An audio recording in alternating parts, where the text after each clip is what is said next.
like every day. Russian propaganda. It's everybody, my friends, all the people in USA, my teammates, everybody say, why you go to Russia? Russia's bad. Russia's do this and this and this and this. Like very much propaganda in newspapers in USA and media, very much. I see what's happening there. I see the Ukraine army fire like bombs, missiles into like Lugansk and Donetsk, and I see like them like shoot people. And when I come back, when I'm there and I come back to America, one time I was on the airplane and I was reading a Washington Post newspaper, and I read what they said about Donbass, how Russia like are killing people and it's their fault, and Ukraine's innocent, and the people in Donetsk, Lugansk like have a gun to their head and they can't say it, and there's no government and it's crazy and there's gangs running the country. And I was amazed. I was like, man, I was just there one day ago and none of this is true. No, nothing that I read is true. So yeah, it makes me angry.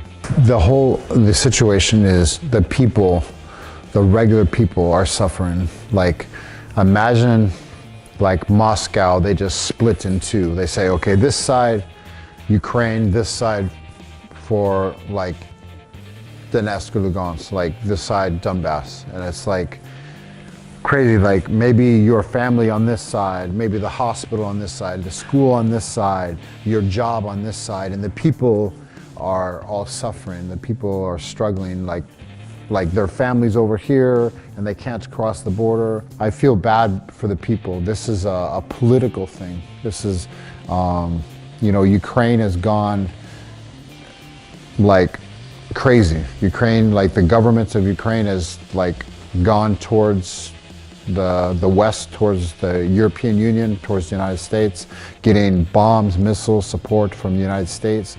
And the people, the actual people that are doing the work, that are children, that are going to school, that are doing like regular jobs, these are the people that are suffering. And so when I go there, I see this.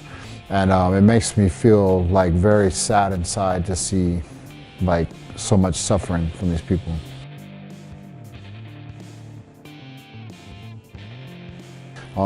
You know, making sanctions on Russia or blaming Russia, making Russia seem to be an enemy against free speech. You know, like when I was coming over here, like people ask me all the time, they're like, oh my God, aren't you scared?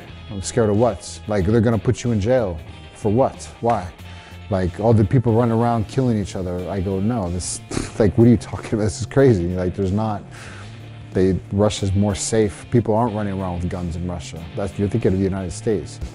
Given how much suffering has been in this country, how much like the revolution, the cold, bitter environments growing, you know, the coldness, the Second World War where 26 or 27 million people died in this country, and now how the world's kind of turned its back on Russia and these sanctions and stuff. Russians have suffered a lot, and despite all this, despite like all the hardships and stuff, they've kept their faith, and they have optimism for the future. They have faith that the Russian soul, the Russian life, the Russian culture is going to survive.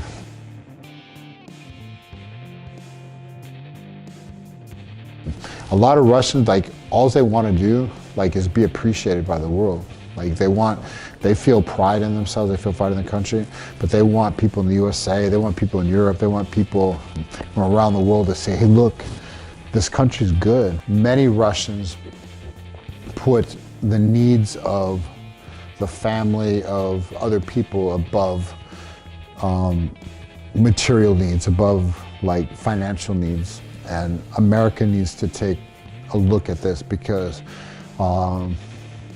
America, it's schooling, how much it charges for university, how much it charges for school, how much it charges for hospitalizations, for medical care. It's putting money, it's putting business above the needs of regular people.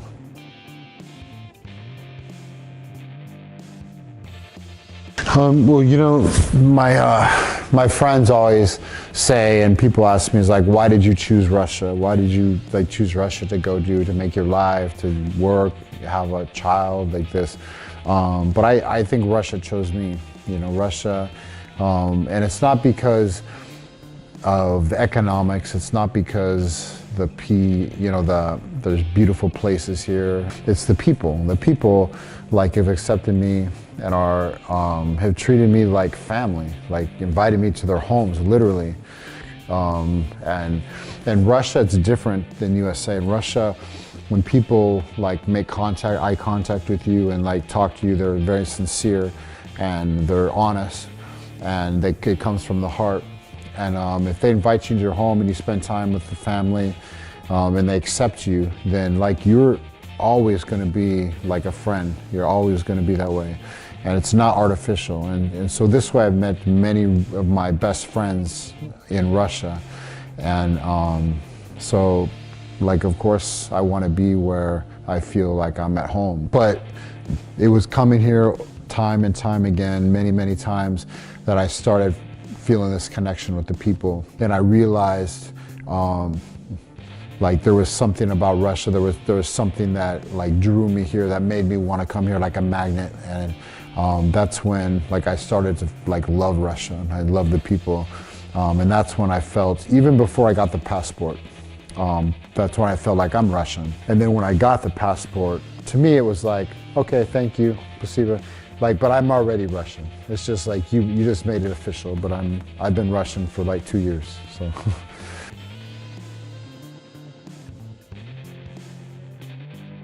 I became a deputy because I want to do, I opened a school in Krasnogorsk for martial arts. It's free for kids, free for children.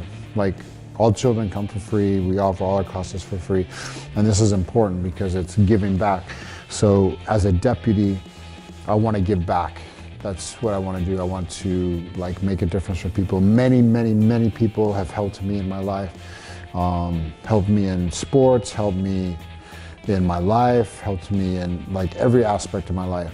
And now I'm in a country I love. Many Russians have opened their hearts to me, have made this, said, Jeff, our home is your home. And now it's time for me to give back something to Russia and give something back to the people here.